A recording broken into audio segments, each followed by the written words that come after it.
En el marco de su trabajo global sobre vigilancia masiva y tecnoautoritarismo, Amnistía Internacional publica hoy el informe Estado de vigilancia, la expansión del uso de tecnologías de vigilancia masiva por el gobierno argentino. El informe documenta un proceso que está ocurriendo ahora mismo, reformas institucionales, nuevas tecnologías y mayores capacidades de inteligencia que están ampliando la posibilidad del Estado de monitorear, identificar y perfilar personas con impactos concretos sobre periodistas, defensores de derechos humanos, activistas, manifestantes, jóvenes y comunidades migrantes. La pregunta central es qué ocurre cuando estas capacidades avanzan sin suficiente debate legislativo, evaluaciones de impacto ni controles efectivos. Y sobre todo, qué riesgos plantea este proceso en un mundo en el que una parte cada vez más importante del poder político y económico reside en la capacidad de extraer, recolectar, integrar, procesar y explotar datos a gran escala. Nuestra respuesta, después de 2 años de investigación, es preocupante. Es importante mencionar que no se trata de un fenómeno exclusivamente local. Amnistía ya documentó procesos similares en Nueva York, India y Reino Unido. En este último caso, hemos denunciado la recolección masiva e ilegal de historias de navegación, llamadas telefónicas y correos electrónicos de millones de ciudadanos ordinarios, vulnerando la libertad de expresión. Y por eso nos parece clave anticiparnos y traer esta discusión al frente y al contexto argentino. Un contexto que además se inscribe en una dimensión más amplia a nivel global, donde estamos viendo cómo los autoritarismos contemporáneos no siempre rompen la democracia de forma abrupta. Muchas veces avanzan desde adentro, concentrando poder, debilitando controles y construyendo enemigos. El activista como amenaza, la protesta como delito, el periodista como adversario.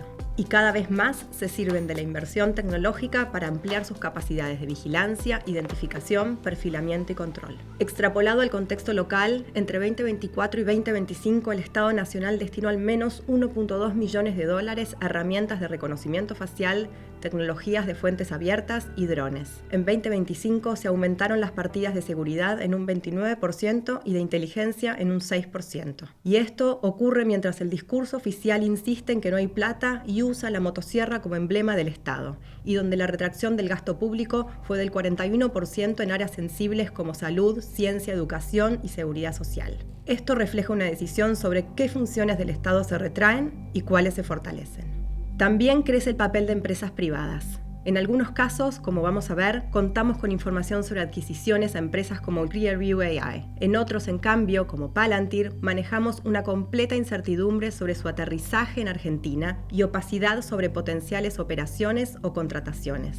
Recordemos que Palantir es una empresa estadounidense que desarrolla sistemas capaces de integrar bases de datos policiales, migratorios, biométricos, financieros o de redes sociales para construir perfiles y producir inteligencia. Desde Estados Unidos con el AES, Reino Unido con el sistema de salud NHS o Alemania con el uso de inteligencia artificial por parte de las fuerzas de seguridad policial para el perfilamiento, hay profundas alertas sobre el rol de la privacidad de los datos. Desde Amnistía Internacional realizamos varios pedidos de acceso a información tanto a la Secretaría General de la Presidencia como al Ministerio de Relaciones Exteriores, para conocer sobre las reuniones, potenciales acuerdos o provisión de servicios o sesiones de datos estratégicos entre el Poder Ejecutivo y Palantir, y también sobre el alcance y las implicancias del acuerdo con Estados Unidos en el marco del swap en noviembre de 2025, en materia de transferencia de datos y servicios digitales. Sin ir más lejos, recordemos también el anuncio del llamado gemelo digital social, presentado como una herramienta para utilizar la inteligencia artificial y grandes volúmenes de datos con el objetivo de simular escenarios y anticipar políticas sociales. Su implementación sigue siendo incierta y desconocemos aspectos básicos sobre los datos que podría utilizar, los proveedores involucrados o las salvaguardas existentes. Precisamente por el enorme poder de integración y análisis de datos que ofrecen estas compañías, estos vínculos exigen transparencia y escrutinio público. ¿Cómo se fue construyendo esta capacidad en Argentina? Bueno, esto es lo que procuramos relevar en el informe. En apenas 2 años, el gobierno impulsó una serie de reformas institucionales y medidas operativas que ampliaron sustancialmente sus capacidades de vigilancia, muchas de ellas mediante decretos y resoluciones del Poder Ejecutivo.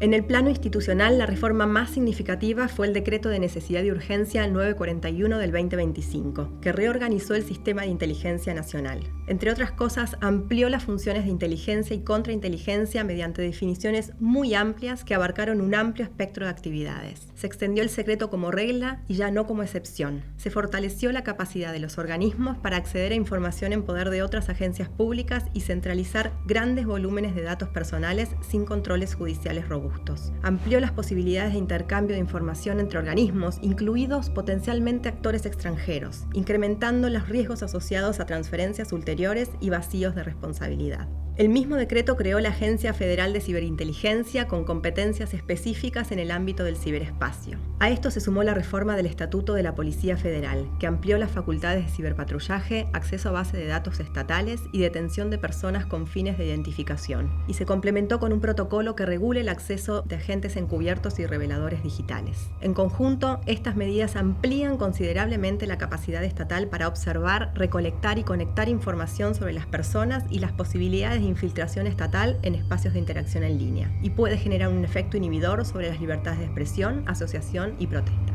Esto tiene su correlato en el plano operativo. Sobre estas reformas institucionales, el gobierno construyó los instrumentos para vigilar en la práctica. En primer lugar, el protocolo antipiquetes, que habilita la identificación, registro y sistematización de información sobre manifestantes y organizaciones. Y la creación de la Unidad de Inteligencia Artificial aplicada a la seguridad, la UIAS, bajo el Ministerio de Seguridad, un organismo que concentra funciones de monitoreo digital, reconocimiento facial, análisis de datos masivos y predicción del delito sin mecanismos específicos de control externo. Lo que quiero subrayar aquí es la lógica de conjunto. Cada una de estas piezas sola podría presentarse como una medida técnica de seguridad. Juntas configuran una arquitectura de vigilancia. Todo esto se combina además con la inversión que ha hecho la ciudad de Buenos Aires de más de 48 millones de dólares en cámaras, drones, que habilitan una mayor cobertura espacial, en especial en el epicentro del área donde ocurren movilizaciones, ley de tierras, el aborto, el sistema previsional. En conjunto, ambas capas tecnológicas configuran un entramado más denso y extendido de vigilancia en la ciudad de Buenos Aires. Pero este informe no se queda en las normas o en la tecnología. También buscamos entender qué le pasa a la gente. Entrevistamos a 21 personas, entre periodistas, activistas, jóvenes, personas migrantes, jubiladas y defensores de derechos humanos. Sus testimonios muestran que la vigilancia no necesita terminar una sanción para afectar derechos. La percepción de estar siendo observados ya modifica comportamientos. Se modifica lo que se opina o publica en línea. Colectivos o individuos son más celosos de qué marchas participar, reducen su exposición pública, modifican sus formas de organización, abandonan canales de comunicación que consideran inseguros. El impacto tampoco es igual para todas las personas. Migrantes, periodistas y activistas enfrentan riesgos adicionales porque la vigilancia se combina con otras formas de hostigamiento y represión y genera efectos disuasorios más intensos. La vigilancia, en definitiva, no solo registra lo que hacemos, también modifica lo que sentimos que podemos hacer, lo que tiene implicancias concretas para la libertad de expresión, reunión y asociación. Toda esta capacidad institucional necesita una infraestructura material para funcionar. Mi colega Matt Masboudi, investigador y asesor de inteligencia y derechos humanos del área de tecnología de Amnistía Internacional, va a mostrar qué tecnologías concretas adquirió el Estado, qué capacidades tienen y por qué, cuando se combinan entre sí, los riesgos para los derechos humanos se multiplican. These technologies cannot be analyzed in isolation. Not only do they rely on large tranches of information and databases usually held by government authorities, but they compound one another in shrinking civic space and the ability to freely enjoy your internationally guaranteed human rights. It's precisely this compounding effect that has given free roam through the institutional reforms of recent years, which multiply the risks associated with each of these technologies. In this report, we focused on three main categories of surveillance. Technologies that have been acquired and deployed by Argentinian authorities over the last few years. Open source intelligence tools collect, cross-reference, and visualize information from social media, from websites, from forums, from the dark web, and from public databases, as well as other open sources. These tools can generate detailed profiles, map relationships between individuals and organizations, track activity, reconstruct movement and networks and speech. And without legal oversight and protections limiting the scope of the operation of such tools, they risk creeping beyond simply being more efficient ways of accessing otherwise public information. This information can be processed at massive scale, automatically, without judicial authorization, and even include personal information without knowledge and consent. And this can be used against people who are not suspected of any crimes. And we've observed this in many other contexts. Facial recognition technologies process facial images to identify people. They come in two different forms. one-to-one facial recognition and one-to-end facial recognition. The first one constitutes the type of facial recognition that you have on your phone. A locally registered biometric print is compared to an input image. However, most states rely on one-to-end facial recognition, which enables them to identify one or many individuals using facial recognition software from one image or video. And these systems depend on a large image reference database, which is typically constructed through mass and bulk scraping of people's images from the web, government registries, social media, etc., without their knowledge and consent. And these systems, in fact, rely on mass surveillance by design. These systems may operate in real time, or they may operate retrospectively and use images or videos after an event or during an event. However, in spite of what many authorities, including the City of Buenos Aires government, have said, the distinction between real-time and retrospective recognition does not remove the human rights risks. Retrospective one-to-end facial recognition still enables mass identification and tracking. These technologies also often become technical veneers for a reinforcement of existing systemic forms of discrimination. In one example, in New York City, it became evident that facial recognition exposure was highest in racialized communities, and furthermore that there's a direct correlation between where unlawful stop and frisk policing happens and where facial recognition is deployed. Even if facial recognition operates at, say, 99% accuracy, it is clear that it is still deployed against historically marginalized communities in discriminatory ways. These systems are incompatible with the right to privacy and often violate the rights to equality and non-discrimination, freedom of expression, and peaceful assembly. Predictive policing systems analyze historical data to estimate where crime may occur, who may be considered high risk, what patterns may exist. The term predictive here is misleading. In reality, the systems just generate probabilities based on past data.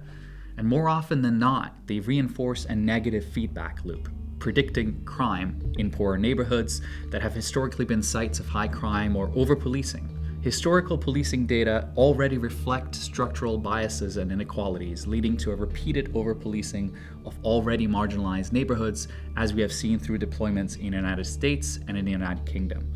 In some instances, simply being related or associated with a former offender or someone who may at one point have been apprehended by police could end up generating a higher risk factor for a particular individual or area.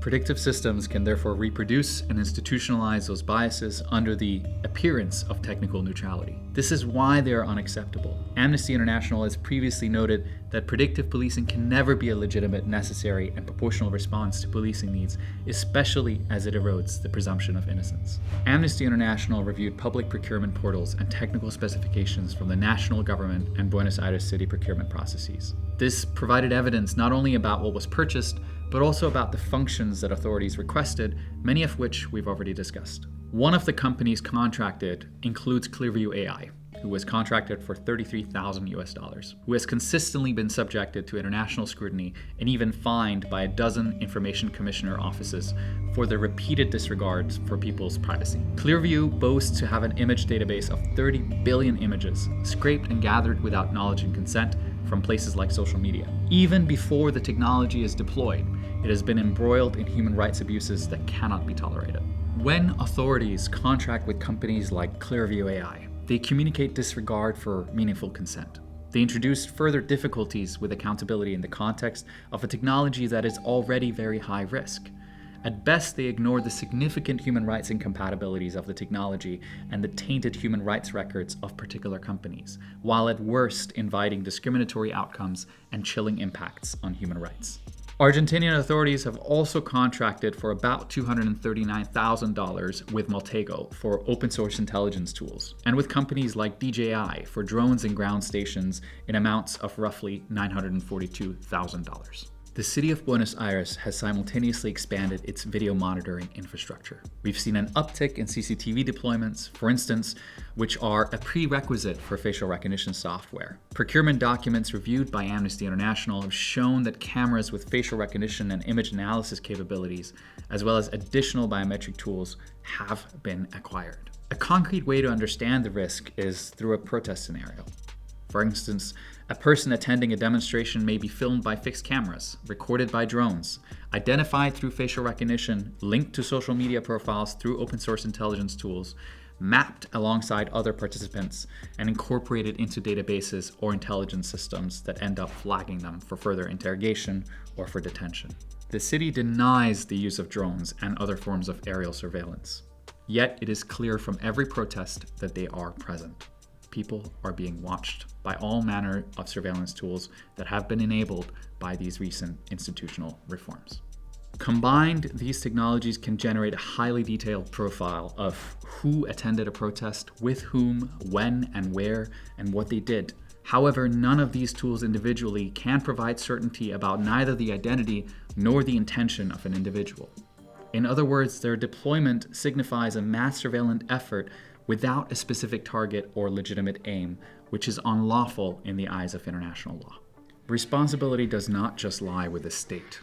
Companies providing surveillance technologies also have responsibilities under the United Nations Guiding Principles on Business and Human Rights. Companies such as Clearview AI, Maltego, and drone providers should always conduct human rights due diligence through the whole life cycle of the product, assess the potential impacts of their products, identify the risks, take steps to prevent and mitigate the human rights harm that might emerge out of the use of their products. But they should also exercise leverage where they are aware of human rights violations that are being carried out by states. The report raises concerns about whether these responsibilities are being adequately met. In particular, we show that Clearview has continued to shirk them, demonstrating disregard for the human rights abuses their products are built on and continue to risk carrying out. Amnesty International is calling on the Argentinian authorities to ban the development, production, sale, and use of remote biometric recognition technologies from mass and targeted discriminatory surveillance, and to ban its unlawful use by all public and private actors. Amnesty is also calling on the authorities to establish appropriate regulatory measures for the procurement, development, production, sale, import, and export of surveillance technologies, and specific public policy frameworks for their usage. Technology is not neutral. In the political and institutional context described in this report, uncontrolled surveillance technologies are not simply a future risk. Historically marginalized communities are already being targeted. Protesters are feeling that they can no longer participate in protest without fear of being surveilled and identified, leading them to modify their behavior. The harm is already happening, and it must stop.